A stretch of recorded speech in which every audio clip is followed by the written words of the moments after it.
What's up, you guys? Good morning. Happy Saturday. Welcome to episode, what, 32? 32. Wow, of the First and 10 NFL New York Jets podcast. How you doing this morning, brother? Long week, little tired. Same here. But when the long weeks you expect work, family, but you like your weekends because you have football. And lately, I don't feel like we have football, Kevin. I'm just very confused. What makes this year different from any other year lately? No, you're right. You're right. And we haven't had football in so long. No, I know. But we came on Monday night because there was some breaking news. We all assumed that Flacco would be starting out of the bat, and he's not. And then we're hearing that, there's a good chance he'll start Thursday. So we're already telling Mike White this is your one-shot deal, and that's it. What happens if Mike White pulls a miracle? Or what happens if Mike White keeps us in the game where we have a fighting chance? Are you supposed to not play him on Thursday? I don't know. These are all questions I want to know. And yes, I was one of the Jet fans who wanted a veteran quarterback in here, but you and me both. Yes, but I wanted a veteran quarterback in here in June, in July. Yeah. Not week 7 and giving up a 6th, possibly a 5th round pick. Where now that this happened to Zach, a veteran, had he been here since June, or it could step right in. Yeah. And had you had a veteran here since the beginning, with Wilson struggling, I might have gone to the veteran earlier. Yeah. Well, and said and told the kid, just take a seat, man. Just take a seat, take a breath, take a step back, and watch. No, definitely. You would have definitely taken him out of that first New England game, so his confidence wouldn't be so rattled, and let him watch. Yeah. You might have taken him out of that Denver game at some point when it was close, but I just don't know anymore. The Jets, I love them. Don't get me wrong. Oh, come on, man. But this team makes me question what I think I know about football. Like, I think I know a decent amount of stuff, and I compare my knowledge to all the sports gurus I see on TV, and I'm like, I said that. They're saying what I'm saying. But I watch this team, and I realize I know nothing. Because again, I'm sorry, like, I'm not getting the Flacco signing. And I understand people are screaming, well, you guys wanted a veteran. Again, we wanted a veteran in June. What I don't get is you had this guy on the team already. Yeah. I don't know. I mean, what are you playing, musical quarterbacks? I don't understand. And I thought one of the reasons why JD brought in Flacco, because he knew this system. So why isn't he playing right out of the bat? And 2, I understand there's a window. I believe once you're traded, you got 48 hours to report. But what took the 48? Like, why wasn't he in camp till Friday when the trade went down Monday? Logistics, they said. Yeah, I know. Logistics meaning that someone had to whisper in his ear and say, Joe, if you want to play next year for a team and you want to have a starting chance to play for another team as a starter, this might be your last and final hope to show what you got in the next couple of games. Logistics. Like, really? I know. I get it. Which leads me to you get on the damn plane and come here. What? I don't understand. What plane? They were in Philly. He could have drove up and been there. Drive. Call an Uber. Yeah. Hey.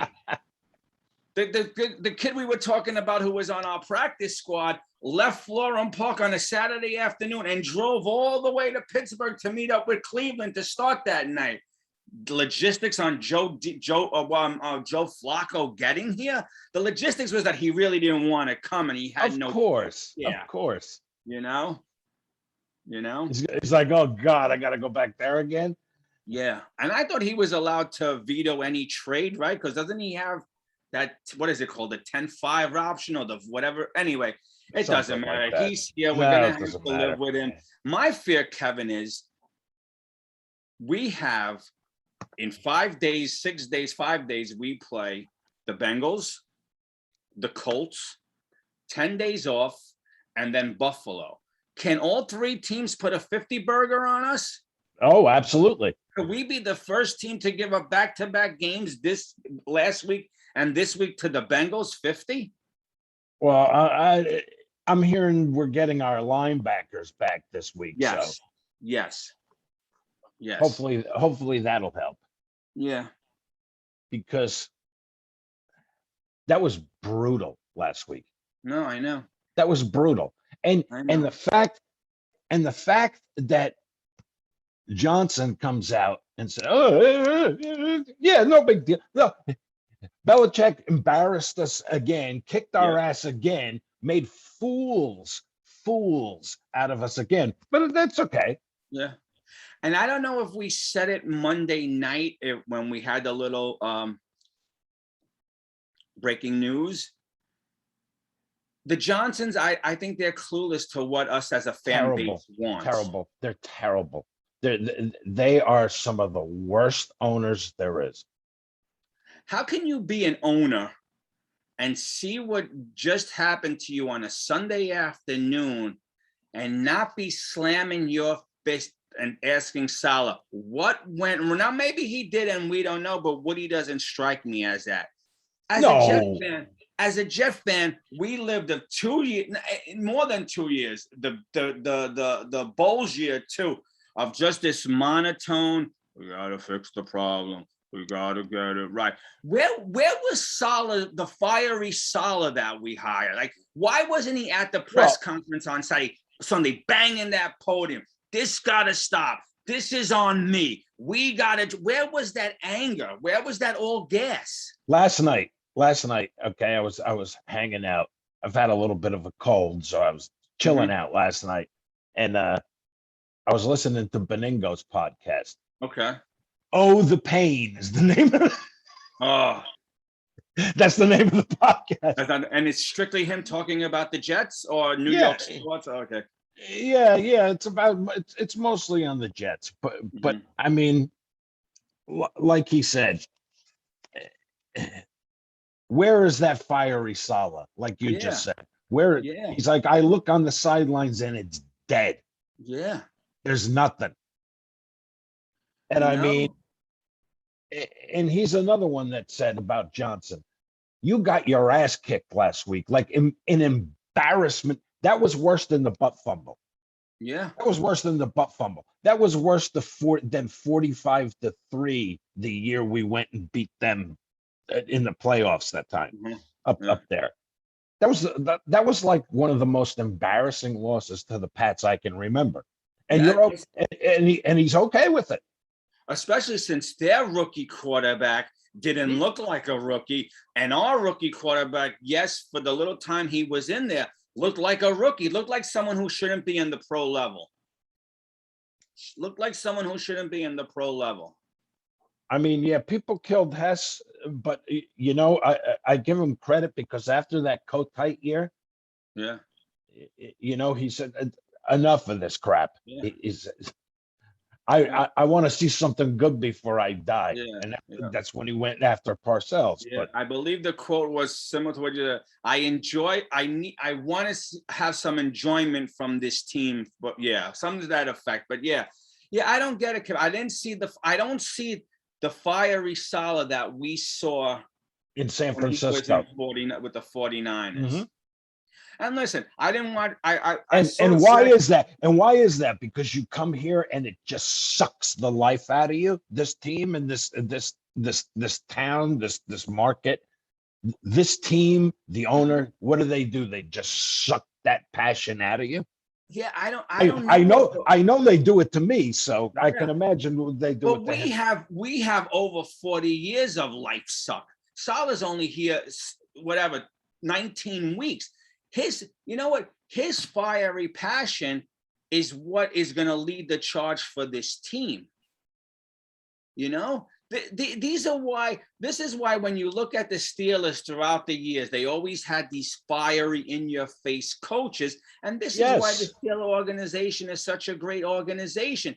Even the Giants with Parcells and Coughlin, when they were on top of their game, they had these. When your leader is fiery and doesn't take no BS, you're going to have to respond to that. But when your leader doesn't hold anyone accountable, you're allowed to have 4 penalties, 2 in a row, like a Nate Shepard.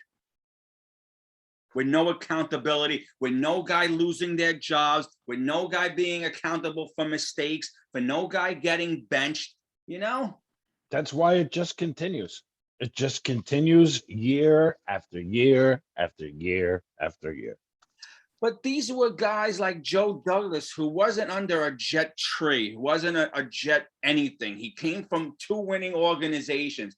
Salah, LaFleur, they came from winning organizations. They weren't even near the Jet tree. They weren't even, they came in with this different attitude, but they put on the Jet uniform and all of the Jet colors, and all of a sudden it becomes everything goes to crap once you put on these colors, man. Yeah, I don't get it. Like, it's true. And I watch other people like us say the same thing. Where's that fire, Sal? Why aren't you in people's faces? Where was that rah-rah that got you the job that we saw from the 49ers? And supposed to be a defensive minded coach. Yep. We got a league worst 15.8 point differential. Wow. League worst. So not only are we losing, but we're getting killed. Yeah. Wow. 15.8. Wow. Mm-hmm. Mm-hmm. Wow. Put that in your pipe and smoke it. Yeah, no, I know. That's disgusting. You come off of that New England loss. You wake up on a Monday to a quarterback out 4 weeks, and now there's talk it might be on the other end. Like, don't expect them in 2 weeks. It could be on the other end of closer to 4 weeks. They could put them on IR, I heard. I know. They're still thinking about it. Yeah, they might have to, because they have to do some juggling with a couple of players coming back. Brad Mann, what are you going to do with him? Does Morstead kick 1 more week, and then you bring the punter back? I don't know. You wake up to our Jamie and Sherwood, who played middle linebacker on Sunday to replace Mosley. He gets hurt. He's done for the season. Mm-hmm. It's like, what else? What else could go wrong? What else? I hear Davis might be out Sunday too. Corey Davis. Yeah. And that's it's all right. Your number 1 wideout is out. So what? Yeah. And we want to talk light and we want to make a joke of this curse. But you can't be a Jet fan and not think there's one. Mm-hmm. Like, we're starting a backup, but yet his best receiver is not going to play. Other teams start their backup, they're fully healthy, they go out and they give it their all. We start our backup and our best receiver is out. Of course. What do we got? We got West goes out, Huff is out. Davis is doubtful. I mean, on the bright side, Mosley and Croft are questionable, so maybe we'll see them. Yeah, those last 3 names probably won't be a game time decision. We'll know by noon tomorrow. Mm-hmm. But yeah. And it just doesn't. It never ends. And you're an 11.5-point dog on Sunday at home. Yeah. Imagine that. A double digit dog at home. Yeah. In October. Yeah. No, What do you even say to that? Here's what I say, Kev. I say Mike White is the Jets' 36th starting quarterback since 1976. Yes, and that covers 44 seasons. Yeah, 36 starting quarterback. That's terrific, isn't it? Yeah. That's probably more quarterbacks than we have wins in the last 10 years combined. And we're starting a guy. The Jets cut him 4 times last season. Okay. 4 times. Each time bringing him back on the practice squad. Yeah. That means that other teams had 4 opportunities to pick up White off of waivers, and they didn't. Yeah. Yeah. So what does that tell you? Well, we know what it tells us. There's no need to even go there. And you know what? I mean, I saw the Bengals coach Zach Taylor wax poetic about the Jet team. I love the way these coaches they talk nice about us. Man. It's almost like we believe what they're saying. Like, no, but he said, what are they going to say? They're going to come out and say they no, suck. Of course. We expect to put a thumping on them. Come on. No, but he was talking about how this team will bounce back. This Salah and LaFleur did it with the 49ers. They were 0-8, and then they won 6 in a row. Blah blah blah blah blah. But I almost feel like he's throwing salt in the wound in a way. But You know what else Benigno said that I thought was funny? He said he would take Rex Ryan as the head coach of this team in a second, a nanosecond. And I think, Kevin, most Jet fans would, because for those he said because at least I know that he'd he'd do his best to put a professional football team out on the field every week. And Benigno's probably right. And I think a lot of people go back to Rex because those first 2 years we were relevant. It was exciting to wake up on a Sunday morning. It was fun, man. It was exciting to get up on a Monday morning and turn on the sports shows and hear what they were going to say. What did Rex say? What did this team do? How did this team? And I mean, injuries? How are we? Who else comes out with a wig on to his press conference imitating his brother? No, exactly. And now I feel like there's just no life in the building. There's nothing. I don't know, Kev. I'm at a loss. I'm at a loss with this team. I really am. And here's the funny thing. And I know Joe Douglas doesn't play the games, but he picked the coaches and he picked the players. All right. So we have to stop anointing him. Okay. We have to stop. So let me just give you some numbers on Joe Douglas. Now, I know everyone says that first year as GM, he came late. So we can't make that hit. Oh, we can't hang that on him. But you know what? You were still in the building. You were the GM. If you didn't like the way things were going, you could have made moves during the season or whatever. But let me tell you something. Joe Douglas, since he's been here as a GM, the Jets are 10-28. 10 wins, 28 losses, and have been outscored 991 to 559. Holy crap. Yep. Now, everyone says, well, 2019, he came in late. You can't put that on him. That was our best season under Joe Douglas as a GM. We finished that season 7-9. 7-9. Okay, Jeff fans, you don't want to count 2019? Let's talk 2020. And so far, the 7 games or 6 games we played this season, the Joe Douglas Jets, and I understand he's just the GM, are 3-19. 3-19. 3-19. Yeah, and have been outscored 632 to 323, almost half, by half. Well, hey, like I just said, 15.8 point differential. That's hard. That's horrible. I bring this up because I'm tired of a lot of Jeff fans telling you, well, that first year it didn't count. He didn't bring in the players. Well, isn't that an eyes open? He didn't bring in the players, and he went 7-9. That team went 7-9 for Gase, who we hate Gase, and they went 7-9 that year. Mm-hmm. And then in 2 years that he did bring in the players, we're 3-19. So please, Jet fans, don't tell us about Joe Douglas, this anointed king. We're not going to know until we see these players play in 2-3 years down the road. Until then, stop it. Right now, exactly. Other than Elijah Vera Tucker, all these picks look, and the punter, I'm sorry right now, a lot of these picks look like busts. And I love Mekhi Becton, but is the kid ever going to stay healthy? Listen, the guy can't stay on the field. The guy can't stay on the field.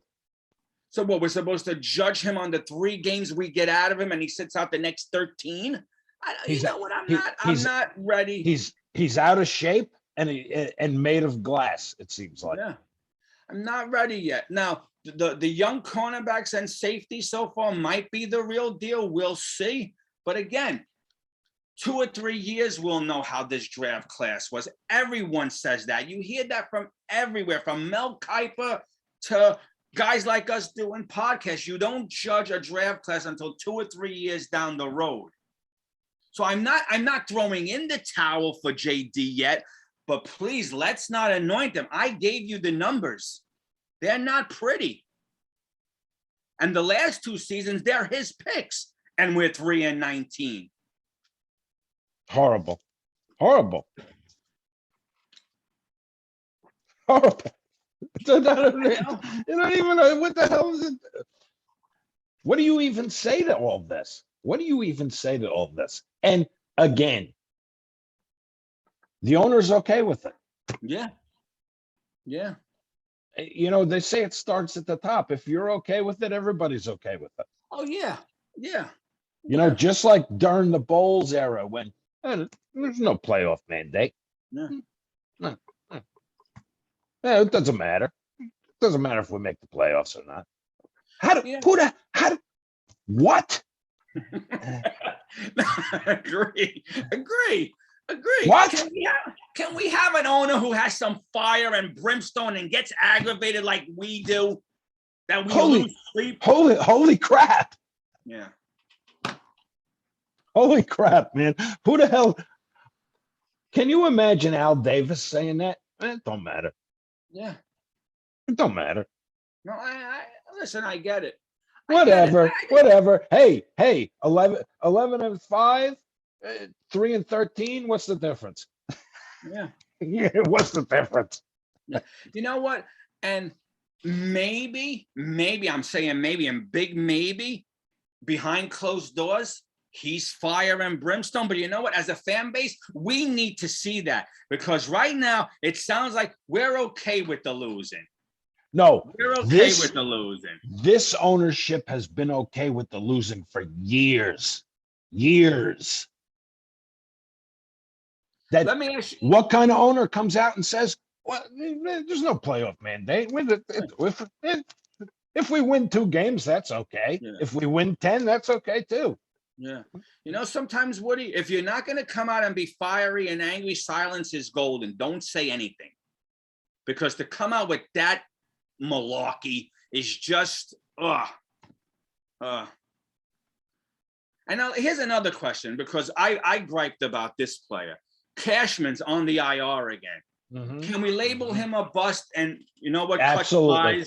Like how much more of Cashman do we have to see before we realize this guy is never going to be an NFL player? Like, how much more do we have? Yeah. Well, yeah. You'll cut him. We'll cut him.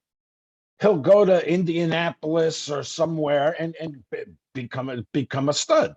Yeah, I doubt it, because he's just the guy gets injured putting on his pants. The guy is. I'm sorry. Like, who am I to say that? But he's constantly injured, and he's been with us, I believe, 2 years now, possibly 3, and he's just an injury-prone guy. Like, the guy gets injured eating his lunch. It's ridiculous. I hate to say that, but he's out again. IR, done for the season, I think, as well as Sherwood. Mm-hmm. Listen, we could go on and on and on. It's like a revolving door. Yeah. Here's other things that I don't understand. Defensive lineman Ronald Blair, right? He wasn't on the team, but now we brought him back on the team. Like, if he wasn't on the team the first 7 weeks because we didn't like him, what did we see now with him sitting at home to bring him back? I don't know.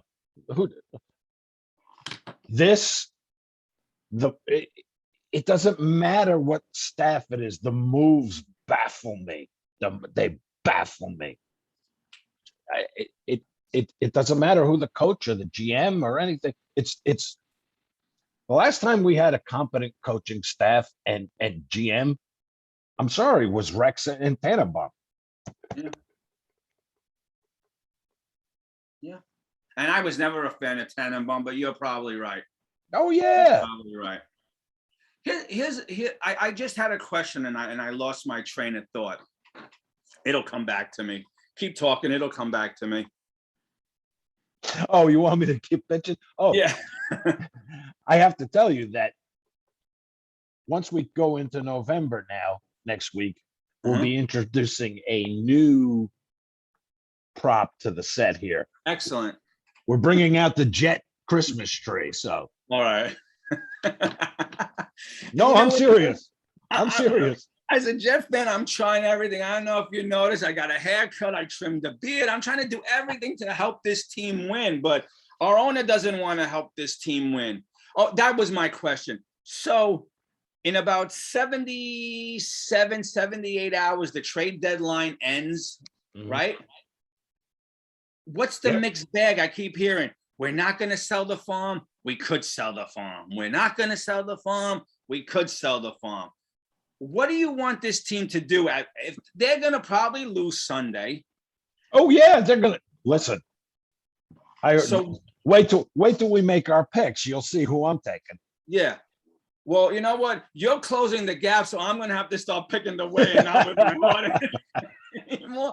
anyway, we'll get to the picks later. Are we going to be a fire sale team, or are we going to hold on to these players? Good question. I think we're gonna stand pat. Oh God, what did I just say? Yeah. No, I don't think we're. I think we're gonna stay status quo. I mean, you may see a move. Tuesday at 4:00, I believe it's all over. Crowd is still with us, right? Keenan Cole still with us. You would hope so. Okay. I mean, I don't know why. You're going nowhere. Yeah.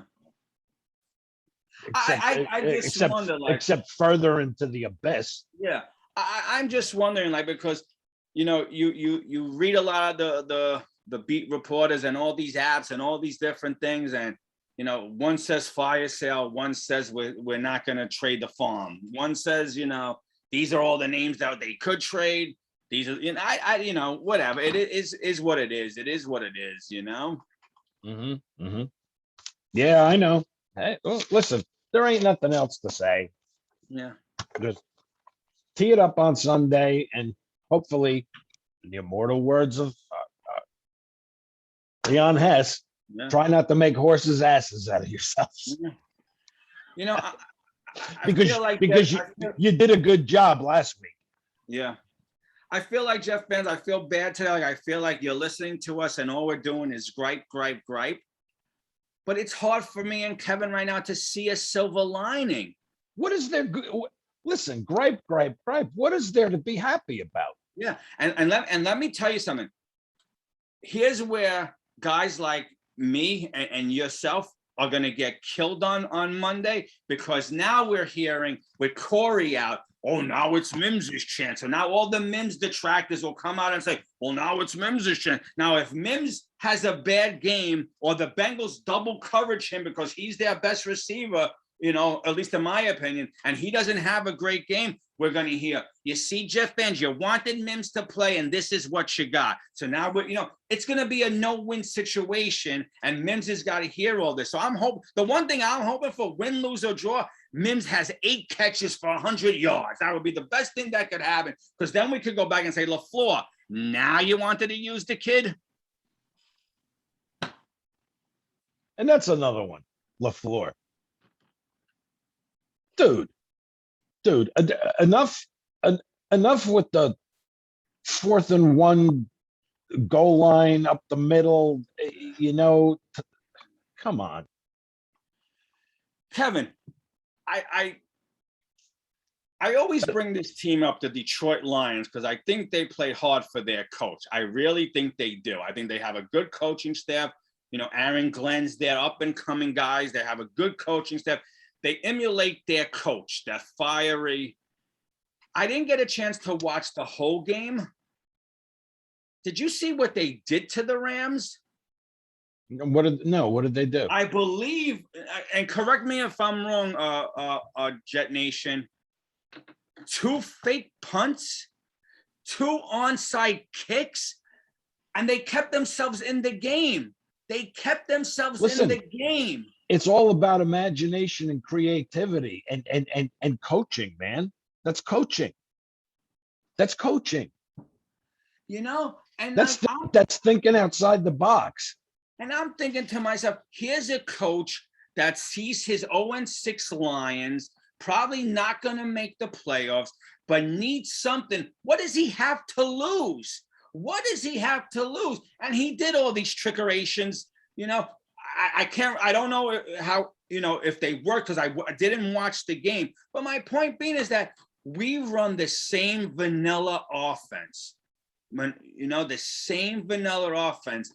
Meanwhile, Detroit, who knew they probably couldn't beat the Rams without doing something, you know, sneaky, did these things and stayed in the game, gave themselves a fighting chance. Again, it's all about coaching. It's all about, I mean, the little things, the details, that extra thing, that the presence of mind to where a team kicks a field goal, to have somebody back in the, you know, if they're kicking a long field goal, have somebody in the end zone. So if it falls short, you can run that sucker out. I mean, see Aaron Glenn. Yeah. No, I know, Kevin. But Kevin, if you sit here and you know this, and every fan we talk to says, where's the imagination? Why don't our coaches know that? I don't know. Well, but that's why we are what we are. We sat here all off season and listen, it's the way the game is. It's the new NFL. I kept saying to you, I don't want to see any of this on the kickoffs. I don't want to see any of this, you know? And I forgot if it was the Falcon game against the Packers or if it was the Monday night game where the announcer said the coaches gave their kick returners carte blanche to take it out of the end zone. If they feel in their head, they're going to get to the 20 or better. Mm-hmm. They have carte blanche to take that ball out 8 or 9 yards deep into the end zone with the caveat that they know they're going to get back to the 20 or better. Well, it's like I was saying, it's all details. It's just like I said, if I had somebody kicking a long field goal, I'd have one of my players standing in the end zone. You see me tomorrow, Kevin? I don't care if that ball is 9 yards deep. Try to run it out. Let's do something different. You want to know something? My first play from scrimmage, whether it's incomplete, intercepted, I do a flea flicker bomb to my fastest wide receiver just to do something to set the Bengals back on their heels. It reminds me of a game we played in London. Remember Fitzpatrick and Marshall and Decker? Yes. The first play from scrimmage was a bomb to Marshall. Now, Kevin, down the left sideline, and boom, it was complete. Yeah. Now, Kevin, isn't it funny that for an organization that's 62 years old, we've both been watching them over 45 years or close to 45 years for me, over 45 for you. And every time we talk about a trickeration play, that's the one you refer to. This team should have more than one that we can refer to other than the Jumbo Elliott Midnight Madness catch. Like, this team should have more trickeration than that in their arsenal than those 2 plays. Terrible. Or the Curtis Mon. Didn't Curtis Mon in Tampa Bay throw a flea flicker? Yeah, but that was the flashlight game. Okay. But I'm saying, like, against Keyshawn.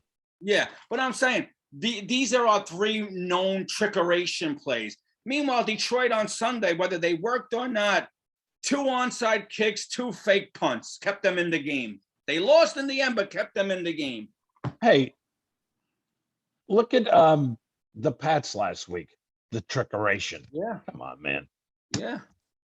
And they ran the same trickeration play twice. Yeah. And there we are. Duh.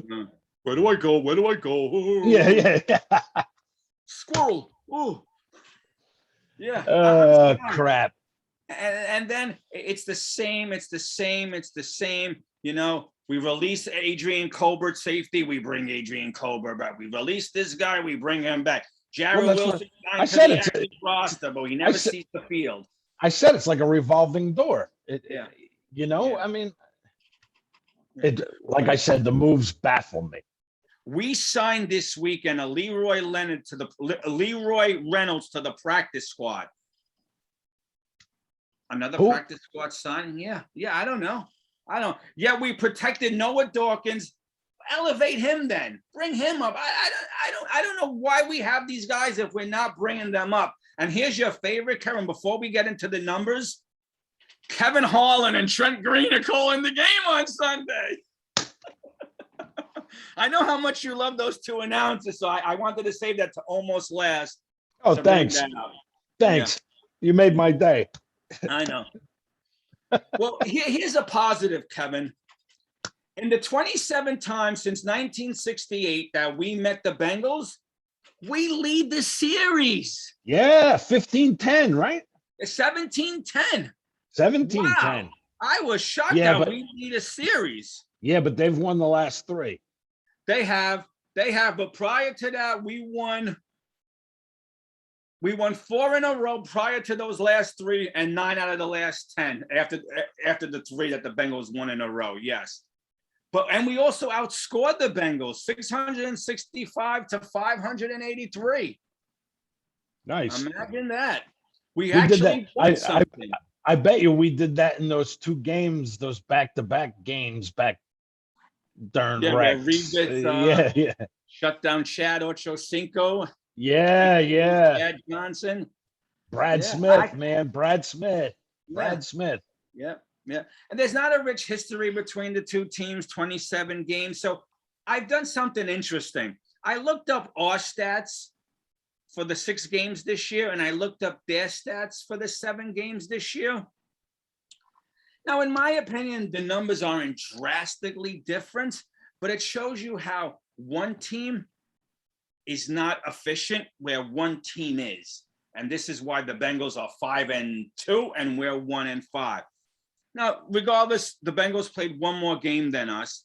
The first downs are 124 to 96. All right, that's probably a big discrepancy. But, out of their first downs, 34 came on rushing. For us, 27. Not a big discrepancy. No, that's not too far off. But here's passing 82, where we only got 59 on passing. Oh. Yeah, I guess maybe there's a little more discrepancy. They got 8 first downs due to penalties, where we got 10.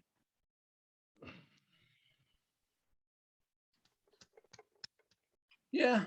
Here's some more for you. Third down conversions, they're 34 for 87. We're 31 for 76. Oh, that's terrific, isn't it? Yeah. Here's what I found. Wait. 31 for 76? Yeah, on third down conversions. Yeah. No wonder you 1-5. Yeah. But this is what's interesting to me on the Bengals part. Fourth down conversions, 7 for 10. That's awesome. That's a stat. Yeah. We're 2 for 9. We're 2 for 9. Well, you gotta stop running Ty Johnson up the middle trying to get a yard. Yeah. Because we know he can't run, our line can't get us 3 feet. So And Kevin, we talk about all the 3 and outs. All right. Now, again, the Bengals played one more game than us, but big deal. They almost ran 1,000 more offensive plays than us. Well, because our whoa. I take that back. Sorry. My bad. Yards. They have over 1,000 more yards than us. They have total offensive yards this year, 25,807 to our 1634. That's what happens. Sorry, guys. I didn't mean. That's what happens when you're the kings of 3 and out. Yeah. We are the kings of 3 and out. Yeah. The kings, especially in the first quarter. Yep. Total offense this year, the Bengals have 2,587 to our 1,634. Offensive plays, the Bengals ran 416 so far to our 354. 3 and out, 3 and out, 3 and out. Yeah. Rushing yards, they're 6.2 yards per play to our 4.6. I thought 4.6 was pretty decent. I didn't think that was too bad. I thought that was a little high. I was shocked to see it. That's not too bad. Yeah. Total rushing yards, 748 to our 432.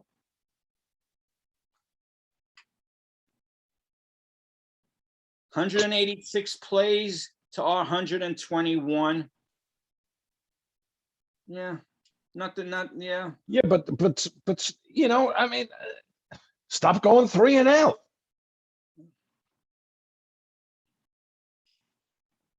Their passing yards, they're at 1839 to our 1202. I'm just reading this stuff because I have no more else to really talk about. They've thrown 8 interceptions. We have 11. What do you say when you're the only team in the league that hasn't scored a point in the first quarter? Yeah. What do you say about that? What do you even say about that? Yeah. No, I know. Think about that.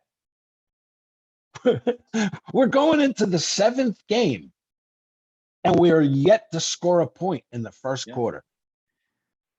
And here's where Green and it pisses me off because you had 2 weeks to fix this, and that's all we heard. That's all we heard. Oh, we got to fix it. Yeah. We figured it out. We got to start fast. We figured out. We worked on these fast starts, and we're going to score in the first game. You're a joke. Yeah. A joke. Now, here's where we talk about red zone efficiency, which we're a no-show. The Bengals this year have 23 touchdowns, 5 rushing, 18 passing. We have 9 touchdowns. They have 18 touchdowns passing. We have 9 total. Total. 4 rushing, 5 TDs. We're 6 for 8 on field goal attempts. They're 9 for 12 on field goal attempts. They have 19 quarterback sacks. We have 14. Okay. You know, that's that killer defensive line we have. Yeah. Yeah. Yeah. You gotta show up this week because you didn't show up last week. And let's talk about drop passes. The Bengals have, I believe, 213 passing attempts with 147 completions, 9.6 average. Every time they catch the ball, it's almost a first down. Every time they catch, it's almost a first down. We have 124 completions to the same amount of attempts, 213, 6.4 average. And let me tell you something else I notice about us. Which, to this day, boggles my mind why you do stuff like this. Okay, you need 11 yards for a first down, say. I'm listening. Our receivers run a 7-yard pattern and turn around. Yeah. But why don't you run a 12-yard pattern and turn around? Yeah, I don't know. What the heck? It drives me insane. Yeah, here's the last thing I'm going to put out there, and then we could go to the picks. How come we always look like we're climbing a rope to get first downs? Like it's so much work, and other teams seem to go boom, boom, boom, first down, boom, boom, boom, touchdown, boom, boom, boom, first down, boom, and we're like quicksand. Like we're like every Jet player, not only with the uniform, but they got a 75-pound weight vest on, and we're running in quicksand. Everything looks so hard. First downs are hard to come by.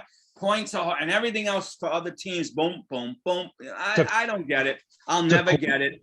To quote the tuna, you are what your record says you are. Yeah. Yep. You play like a 1-5 team. Yeah. Which is why you're 1-5. And you know what, Kevin? Maybe I should blame the players because that's true. They played the game, but the coaches have to put them in the spots to make the tackle, be in correct position. These coaches aren't yet. And I never thought I would say that because I was so high on these coaches. I was so pumped for these coaches. Yeah, and I mean, I think the worst one out of the bunch really is LaFleur. Yeah. Can you come up with something? Can you come up with something creative? Why can't the Jets? Can you come up with something to put the defense on their heels? Yeah. Hey, Jet fans out there, correct me. I don't remember the coach's name.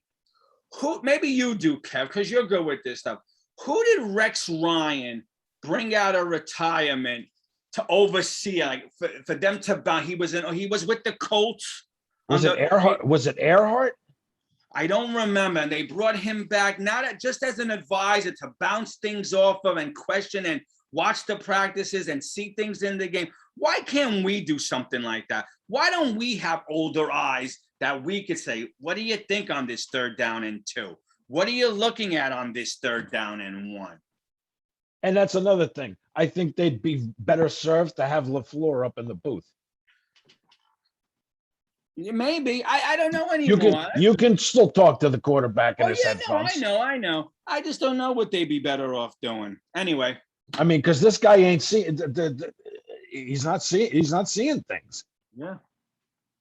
Either that, Kevin, or he's just over his head. He's not. He might turn out to be a good offensive coordinator one day. Not right now. He definitely needs a big brother. And when I mean by big brother, an older coordinator in there that he could bounce something off of. Well, I saw an interesting thing about rookie head coaches. Mm-hmm.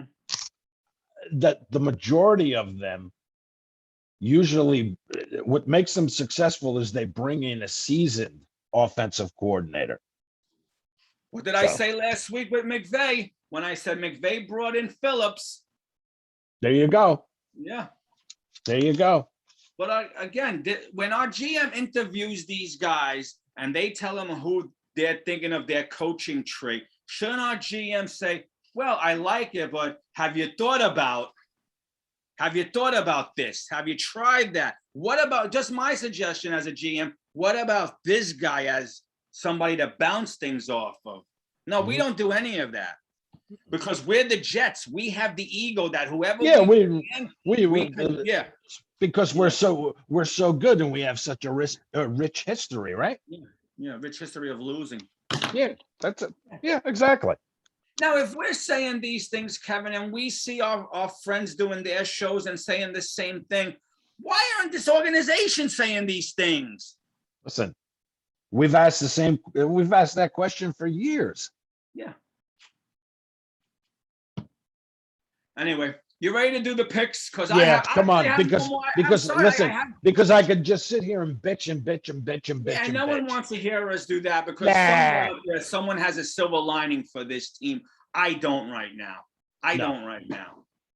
Another good week for you, my brother. You went 7-5 last week. Look out now. I went 6 for 6. Look out now. Yeah. I picked up another one. Yeah. Yeah, you are 56-41 to my 59-38.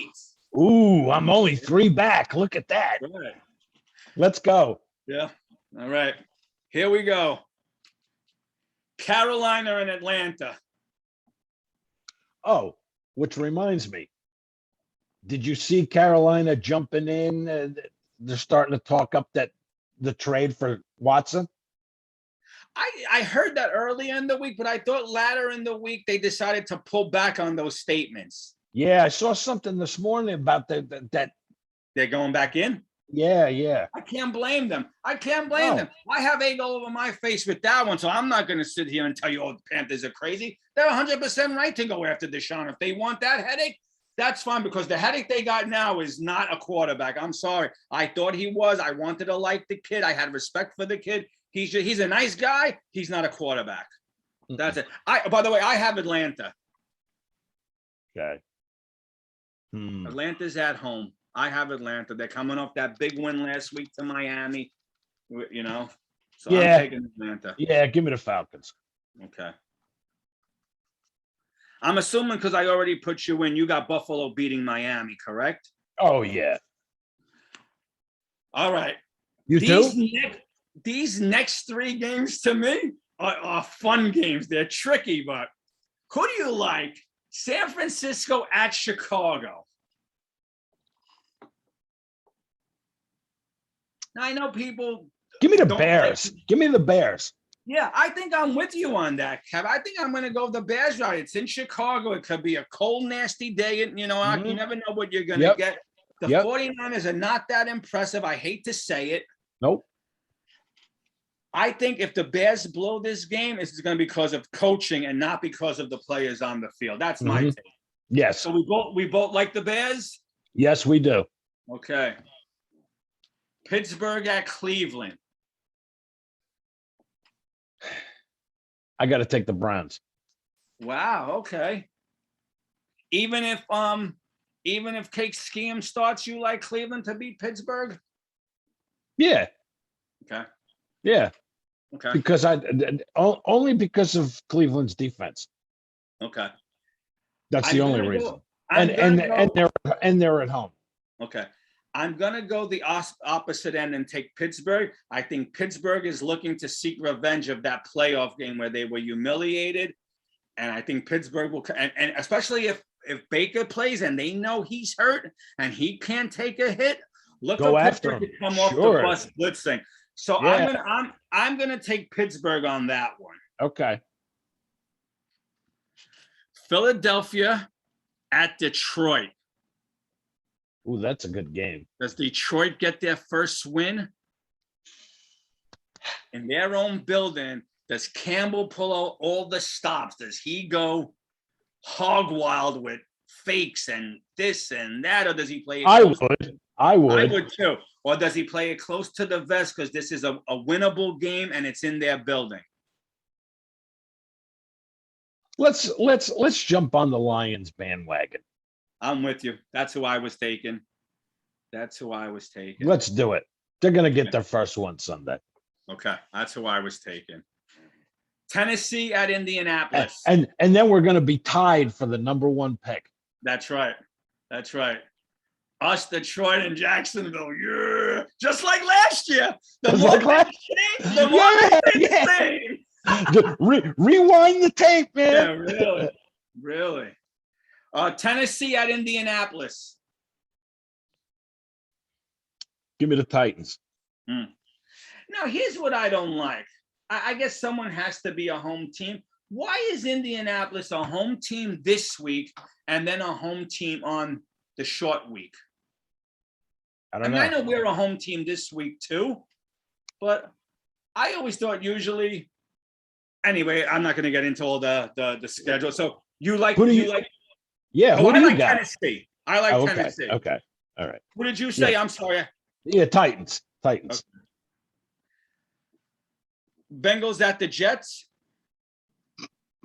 Yeah, I'm trying to break the curse. I'm taking the Bengals this week because I've been loyal to a fault, and I'm not doing it. Since we're picking the Jets now in this schedule, I'm taking the Bengals. Yeah, me too. Okay. Yeah. How can you not? Yeah, because I want to try to. I don't know what I'm trying. I really don't know anymore. Maybe I hope we're wrong. Yeah, I'm hoping me jumping on with you and picking against them is what helps them win, but that's out the window. I know it. Rams at Houston. Give me the Rams. Okay. This might be the game of the week. You taking the Rams? I'm taking the Rams. Yeah. Okay. I'm taking the Rams. Yeah. This to me might be the game of the week. Another good one in the 4:00 time slot. New England traveling up to LA to play the Chargers. I like the Chargers in this one. Yeah, you know what, Kevin? If I was a betting man, I'd probably take the Pats, but I can't root for the Pats. I can't, so I'm going with the Chargers. Plus, I feel the Chargers will bounce back after that humiliating loss to Baltimore last week, right? That was Baltimore who crushed them. Yes. And last week? No. I'm sorry. No. Yeah. No. Baltimore lost last week. Yeah. Who did the Chargers lose to last week? Oh, no, the Chargers had a bye. My bad. Yeah. Chargers had a bye. Forget, scrape all that. Jacksonville gets win number 2 up at Seattle, or does Seattle bounce back? Does Geno get a win?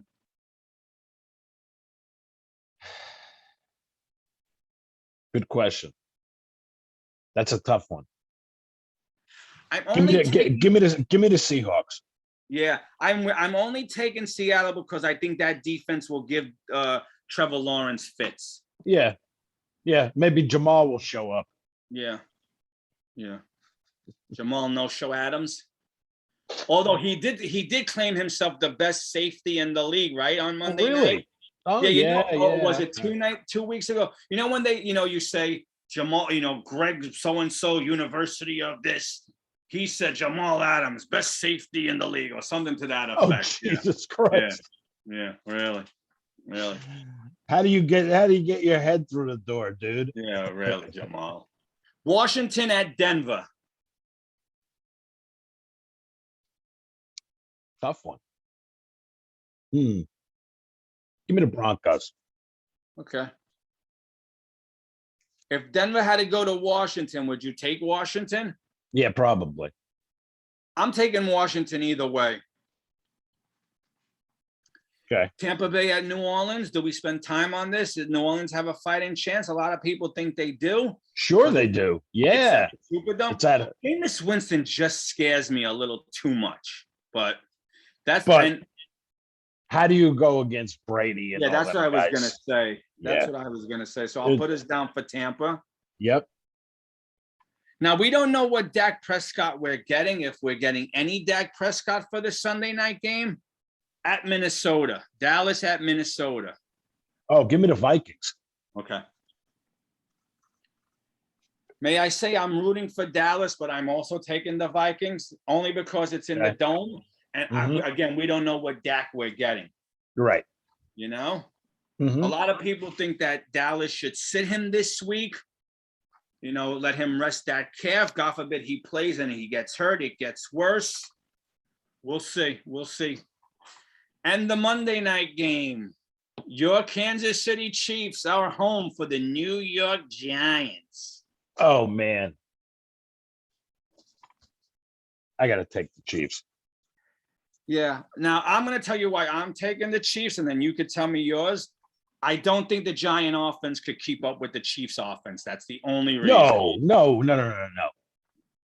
And even though I know the Chiefs defense is Swiss cheese, I think that the Chiefs offense is so high power compared to the Giants that I don't think it's going to be a lopsided win, but it's going to be a win for the Chiefs. Oh, I have a feeling it's going to be lopsided. Wow, you do? Okay. I'm thinking like a 31-13, 31-17. Yeah. Okay. All right. All right, Kevin. Yeah, I mean, what else are we going to say, man? Episode 32 under the belt. And that's it. We'll let everybody know out there. We'll have a couple of shows coming up during the week because we do play on a short week, Thursday night football to kick off week 9. And we'll see you tomorrow after the game. Yes, definitely. Yep. Halloween. Yeah. Halloween. Maybe the Jets will dress up like football players and shock us. Maybe they'll disguise themselves as a winning team. That's right. Maybe they'll disguise some play calling and do some trickeration. You can't make this crap up, man. Yeah, no, I know. You can't make it up. All right, my brother. All right. You guys have a great Saturday. Enjoy the college football today. Enjoy the games tomorrow. And happy Halloween. And we'll talk to you tomorrow after the game. Sound good? Yes, sounds great. All right, brother. I'll see you later. Yes, you will. See you all later. Jet up. Talk to you later. All right.